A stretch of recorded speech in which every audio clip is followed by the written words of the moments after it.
With the bike now back on the road, my focus has shifted to just enjoying it really and building up some miles.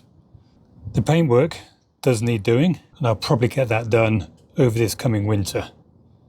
But in the meantime, whilst I'm riding it around in this late summer, early autumn period, there are a few jobs that I can get on with, and I'll cover off some of those in this video.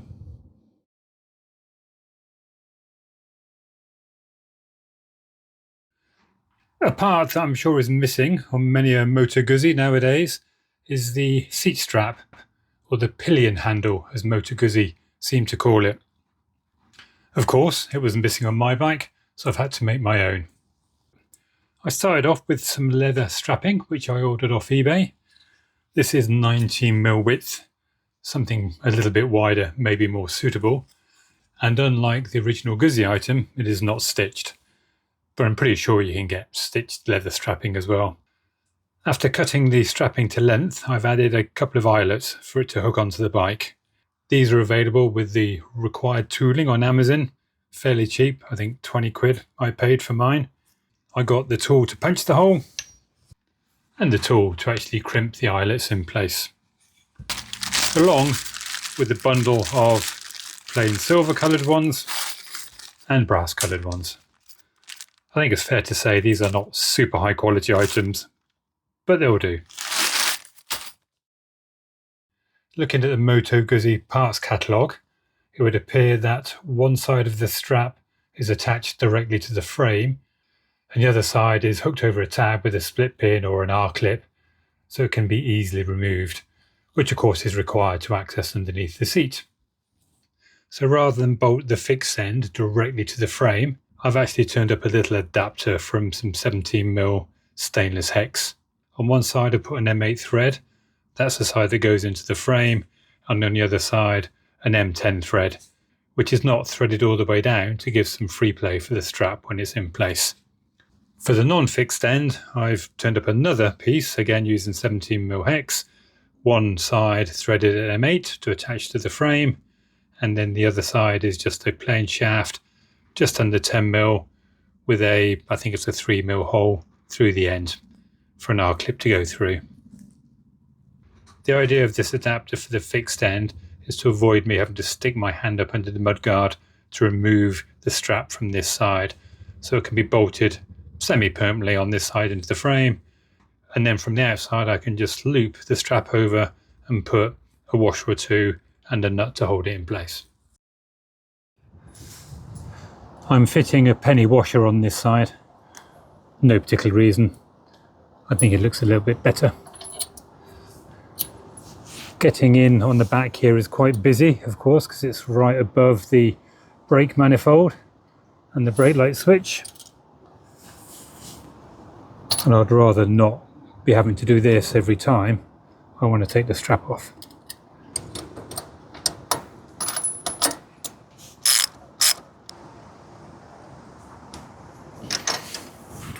So I'll put a washer on first, then the strap,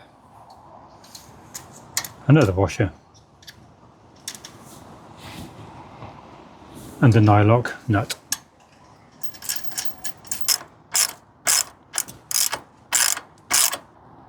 And I'm not tightening the nut all the way, so the strap has some free play.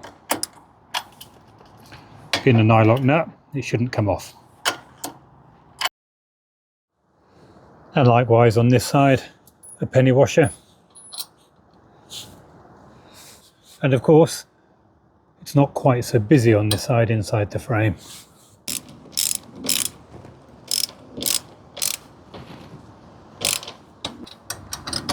I'm going to position it so that the hole for the R-clip is aligned vertically.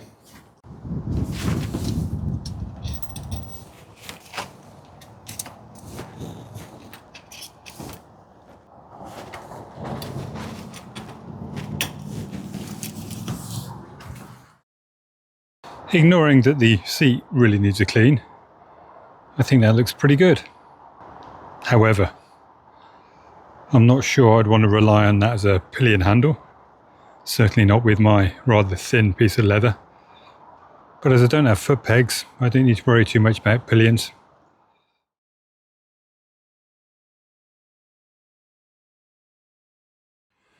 When I fitted the Tomaselli switchgear, there was a gap between the switchgear and the clutch lever assembly. And to get rid of that gap, I've just turned up this aluminium spacer.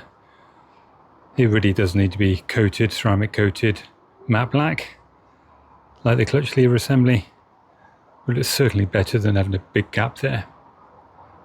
It does have a grub screw through underneath, so it is held in position, it won't rotate.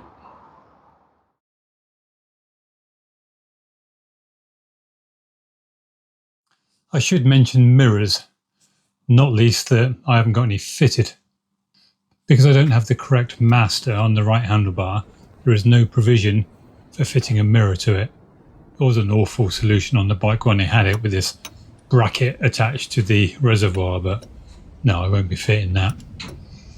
There is provision on the left on the clutch lever assembly, but for us in the UK, the right side is much more important than the left. So I've decided for now not to fit them. I actually think it suits the bike, gives it much more of a proper cafe racer look without mirrors on there.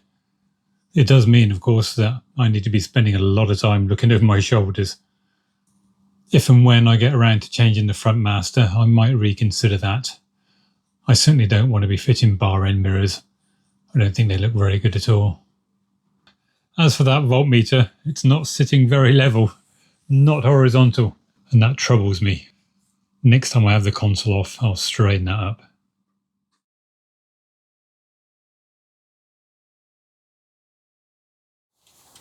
I mentioned in the last video how the MOT tester managed to snap the link I'd made to go between the Tarozzi rear sets and the brake lever mechanism here. And in the same video I'd replaced that part with the original, which was quite manky, looked like zinc plated, mild steel, certainly didn't look very nice. So I've made a new link, this time from something a bit more substantial, so 14mm stainless bar, and also a buckle at this end. Both ends are forked to fit over the respective levers on the Tarozzi and the mechanism here.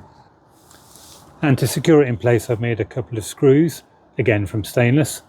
The far side of the fork here has been threaded, so the screw actually screws into that. Behind it, I've got a M6 nut, quite a thin one, and then beyond that, I've got a split pin. I really don't want this falling off when I'm out on the bike. Likewise at this end, screwed into the far side of the fork, which is threaded, an M6 nut, and then a split pin to make sure it all stays in place. This is also a part I've made from stainless, although of course this bar is now the weak link because that's still 6mm stainless. The original part was 6mm mild steel.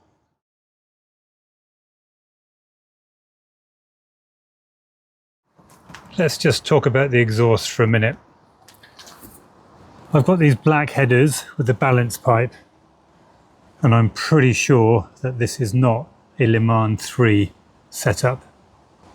I think I should have individual headers and a cross-connect pipe here between the header and the silencer. So I'm pretty sure these are not original. And as we can see now, they are quite scruffy and tatty and do let the bike down quite a bit. I'm assuming that this section between the end of the header and the silencer has been added at some point, but I don't know. The silencers have been modified. The hole in the bracket here at the back has been extended to allow the pipe to come further forward than was originally intended, or certainly by the looks of things. So I need to think what I'm going to do about these.